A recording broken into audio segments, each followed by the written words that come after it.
Praise the lord. ప్రభునందు ప్రియ సహోదరి సహోదరులారా, యేసుక్రీస్తు నామంలో మీకు శుభాలు తెలియజేస్తున్నాను. మీరు ఎలా ఉన్నారు? ప్రతిరోజు కూడా వాగ్దానం రిసీవ్ చేసుకుంటూ ఆధ్యాత్మికంగా మేలులు పొందుతూ మీరు ఎంతగానో సంతోషంగా దీవించబడుతున్నారని సంతోషిస్తూ ప్రభువుకి మహిమ చెల్లిస్తున్నాను. అందరూ బాగున్నారు కదా? ఈరోజు మనం వాక్యం ఈరోజు మనకి ఇవ్వబడిన మాటలు చదువుకుందాం. ప్రసంగము 10వ అధ్యాయం 4వ వచనం. ఓర్పు గొప్ప ద్రోహ కార్యములు జరగకుండా చేయండి. ఆమేన్.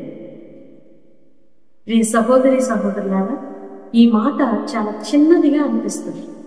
ఓర్చుకో, సహించు, తట్టుకో, పర్వాలేదులే, ఇబ్బంది అయినా నీవు కొంచెం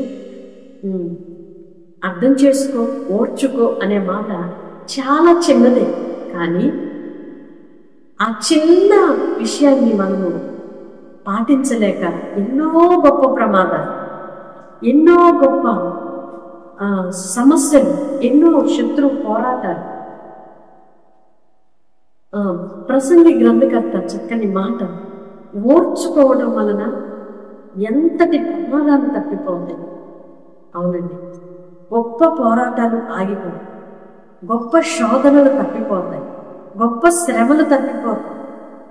చాలా ప్రమాదకరమైన పరిస్థితుల నుండి మనం తప్పించబడతాం. కనుక ప్రియ సహోదరి, నీవు ఓర్చుకో, నీ కుటుంబంలో నీవు ఓర్చుకో, పిల్లల విషయమై ఓర్పు పట్టు, నీ భర్త విషయమై ఓర్చుకో, నీ భార్య విషయమై సహోదరుడా కొంచెం ఓర్పు పట్టు.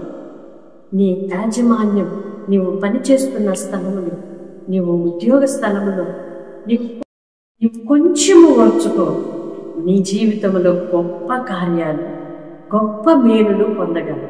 ఆమె అట్టి ఓర్పు సహనము కలిగిన మనసు దేవుడు మనందరికి దయచేయుగా.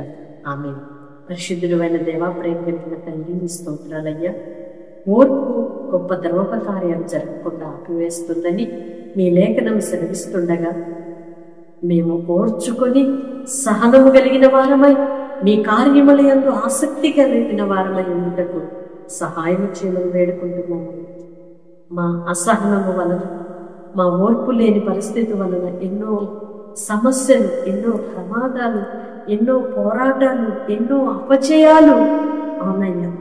ఇక మీదట నీ పిల్లలు ఓర్పు కలిగిన వారై, దీర్ఘశాంతము కలిగిన వారై, సహనము కలిగిన వారై వారి కుటుంబాలలో వారు జయ జీవితము చూచుదురుగాక, సంతోషమును సమాధానమును పొందుకుందురుగాక, వారి ఉద్యోగ స్థలాలలో వారు గణపరచబడుదురుగాక, వారి వ్యాపార స్థలాలలో వారు హెచ్చింపబడుదురుగాక. అన్ని విషయాలలో బిడ్డలు దీవెనకరముగా ఉండాలి. ఓర్పును సహనమును కలిగి జీవించడానికి సహాయము చేయమని యేసయ్య నామములో ప్రార్థిస్తున్నాము తండ్రి. ఆమేన్. కృప మీకు తోడయుండును గాక. వాగ్దానం రిసీవ్ చేసుకోండి, ఇతరులకు కూడా షేర్ చేయండి. దైవ దీవెనలకు పాత్రులుగా మార్చబడండి. మీ స్నేహితులకు, బంధువులకు, మీ ఇరుగు పొరుగు వారికి, పరిచయస్తులకి తప్పకుండా మీరు వాగ్దానము షేర్ చేయండి. దైవ దీవెనలకు మీరు కూడా పాత్రులుగా మార్చబడండి. ఆమేన్.